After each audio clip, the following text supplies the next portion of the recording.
Bonjour, nous allons voir dans cette vidéo comment créer une question appariement sur Moodle. On commence par entrer le nom de la question, l'énoncé de la question. J'utilise souvent ce type de question appariement pour faire le lien entre grandeur et unité, mais on peut l'utiliser dans plein d'autres situations en sciences physiques. Ensuite, dans la partie feedback général, je précise la solution qui sera fournie à l'élève une fois qu'il aura fini sa tentative. Vous avez en dessous des champs qui permettent de relier chaque question à sa réponse. Donc ici, chaque grandeur électrique a son unité. Donc tension U en volts, intensité I en ampères, etc.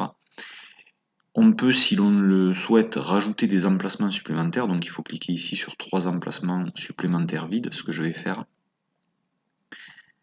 Donc là, moi j'ai demandé 5 grandeurs et 5 unités associées.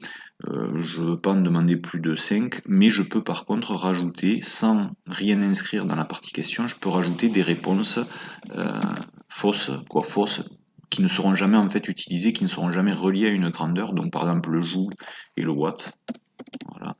Je décide d'en donner que 2. Le champ numéro 8, la question 8, je ne la remplis pas, elle disparaîtra automatiquement au moment de l'enregistrement. Une fois que vous avez rempli tout ça, vous pouvez dans tentative multiple proposer des indices aux élèves. Ces indices vont permettre à l'élève, s'il se trompe, de voir apparaître l'indice et de répondre une deuxième fois. Donc ici, j'ai choisi de donner 2 indices. Le premier indice au sujet de la tension, donc ça va permettre à l'élève de répondre une deuxième fois s'il s'est trompé. Et je rajoute un deuxième indice au sujet de la fréquence. Donc vous voyez que là, j'ai répété l'indice 1 et j'ai rajouté un indice 2 sur la fréquence, en précisant à l'élève qu'il pourra répondre une troisième fois, mais que ça sera sa dernière tentative. Une fois que tous ces champs sont remplis, j'enregistre ma question. Donc vous voyez, elle apparaît ici, question appariement. On va aller vérifier dans aperçu ce que cela donne. Voilà, donc vous voyez, vous avez l'énoncé de la question qui apparaît. Pour la tension U, vous pouvez choisir parmi toutes les unités qui ont été proposées, y compris joules et watts, qui ne sont pas associés à une grandeur. Donc par exemple ici tension millivolts, résistance R, on va choisir la bonne réponse, le ohm, intensité I en ampères, fréquence F en hertz et période T en secondes. Donc on peut choisir de répondre incorrectement à une des grandeurs.